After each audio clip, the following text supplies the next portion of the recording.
Okay, now I gotta say, they found a horse-faced heifer that does give me a Wendy T. So we start off where she on her show and clearly she was having, some type of coke moment and prayed to get out of it. Okay, so now Wendy turns to us and gives us an aside. Is this how we're gonna do it? Lots of asides? Will we get it from your drag queen impersonator's mouth? Okay. So now we go back to Ocean Township. I don't care about your childhood. So baby Wendy going to a party and baby Wendy seemed irritating. So Wendy win musical chairs, but she fall off the chair and the birthday girl mad at her. I think I'm gonna play best fiends to this childhood trauma. Okay, good, that's over. So now we're at Wendy's first radio gig in DC. And this is when she got cokey. Lord, so now Wendy getting assaulted from this guy she was interviewing. We only 12 minutes in. Wendy like, look, I ain't even got time to worry about this. I gotta send these tapes to New York. I'm going to get what I want. Okay, so the trauma from the assault, and then because HIV was out back then and nobody really knew much about it, she had to go through the terror of all that testing for months on end. And so that's kind of what led to, okay, let's party, let's have fun. I done survived, and now it's coke time. Coke time. So now she lands a part-time gig in the city. Okay, so we had the first 20 minutes without any commercials. Somebody said it's more like a parody than a biopic, and that's true. But then again, these looks are so garish. It's going to give parody. But she leaves her DC for New York because she got a full-time job making $60K. And back in the 80s, that was some coin. So she ends up getting fired from Hot 97 after like 3 or 4 years. She don't know why.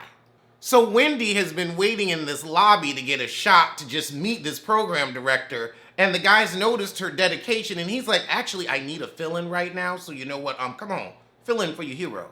All right, so Wendy's like, you know what, let me throw a little spice into the situation. And she does her gossip spin, and child, that guy come barging in like, you gonna get us sued. You about to lose your job. Oh, he saw it as revolutionary and is booking her in a permanent spot. All right, so now she's got the Kiss Wake Up Club.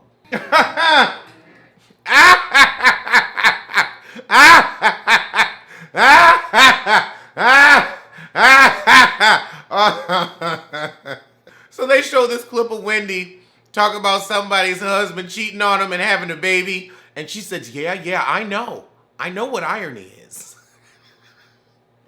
Okay, Wendy, if you can take the piss out yourself, there might be hope for you after all. That was good. Ooh, and so now Wendy getting recognized everywhere, and somebody tell her some dirt in the bathroom about how Total broke as hell because Diddy wasn't paying him. And they still broke as hell because Diddy ain't paying him. All right, now she meeting Eric B at a party. We do not need to see Wendy busting it wide. Child, she giving this fool her car. You gonna be late to work. Child, he ruined her credit. Ain't no dick good enough.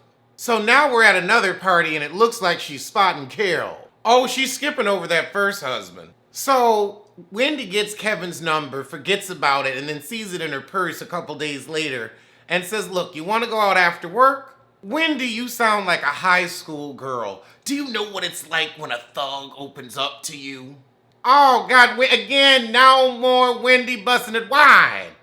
Best fiends. So now Wendy's getting lipo and breast implants, but you've been thin the whole movie.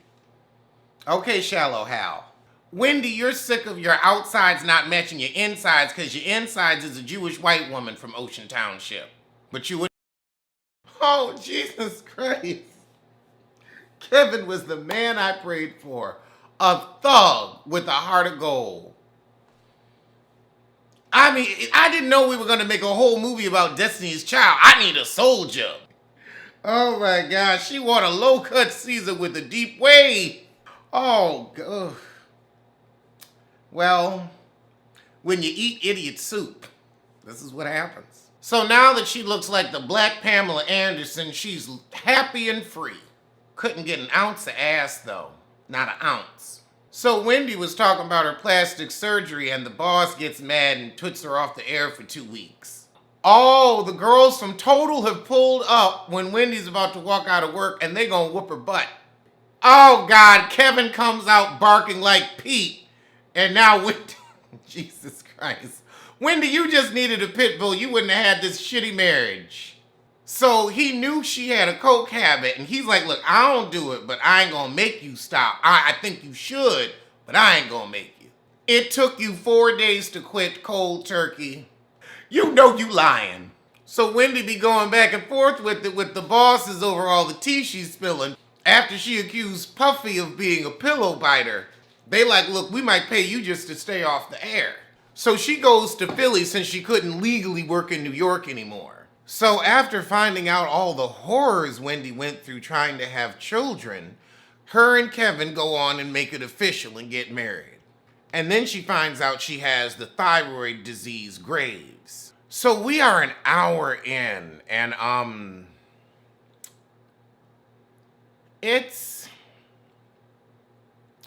gonna go get another Red Bull. Try to wake myself up. I'm not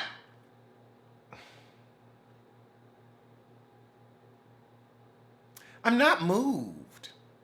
I'm like, I mean, I don't hate it, but I don't love it. I'm not like, there was one good moment, one good laugh. Everything else has been... I feel like this movie tastes like what your cooking would taste like. Bland. It's very bland. So now Wendy gives birth to Kevin. So after the baby's born, Wendy hears Kevin promising some heifer some of her money. So she didn't believe that he was sorry and he was going to end it with this heifer. So she followed his heifer. So she gets her body done yet again after the baby and don't want no more kids. So now they're moving back to New York because she got to get him away from that hussy. So she calls her friend Vinny, who's at WBLS for a job, and she's like, look, I'll do afternoons. And he's like, we ain't got Wendy money.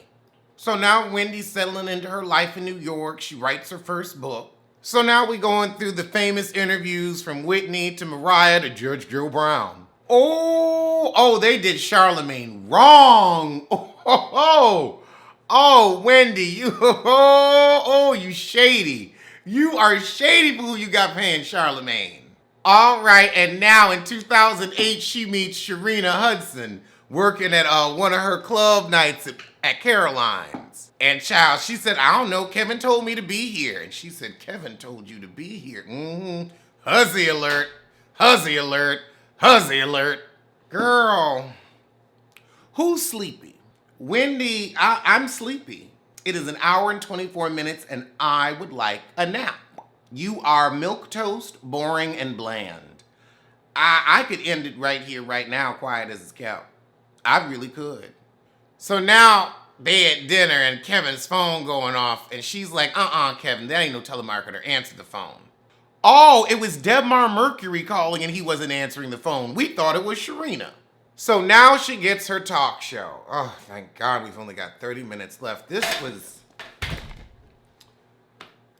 we could have skipped it. Let's get to the fucking interview. Do we want to hear her after the interview? This is a very Aaliyah version of her life.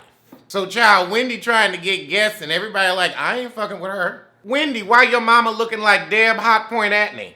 So after she got the show, Kevin starts getting assy. And that's when he has the Fort Lee apartment where he keeps his hoodlum friends and the hoes. Okay, so now she gets some information from his friend that Kevin is with Sharina Hudson in Miami. So this is when Wendy finds out about the house in New Jersey. So she sees Kevin's living a whole double life. She's like, what's the mortgage on this place? Well, if you looked at your bank statements, you'd know. So she spray paints some stuff on the garage. This ain't real. Kevin and Wendy forever. Oh my God. Yawn, yawn, yawn. I mean, it's not even bad where it's good, bad TV where it's like you can laugh at it like sisters. It's really just a snooze. You aren't interested in talking about your business. We are. This was dry. I don't know if I want to look at you for another 2 hours. Yep, I enjoy the Salt and Pepper movie more too. Somebody said they cast the breast well. I do think that the actress is doing a good job playing Wendy, So much where I'm almost fooled, but it still doesn't make it interesting. But the actress is good, it's just a boring script. Oh, Lord, Wendy, this white angry woman, get out of my house. Okay, and now we have our first caress. Oh my God. This actress needs an Emmy because she freaking nailed that caress. Wendy, you did fall out on national TV. Your husband was a cheating ass, but you knew he was a cheating ass. I would still say the way you're dealing with it, you need some help, babe. So now they're trying to make it like alcohol is her issue. Alcohol. So we're going to Kim Richards it. We're going to say alcohol is the issue. All right, okay, if you want to say you don't, sniff and snort no more, I'll let you lie, because a lie don't care who tell it. So she finds out Shireen's pregnant in rehab, and with all she's been through, this was the issue. 12 minutes left. We should have known from Aaliyah to just not watch.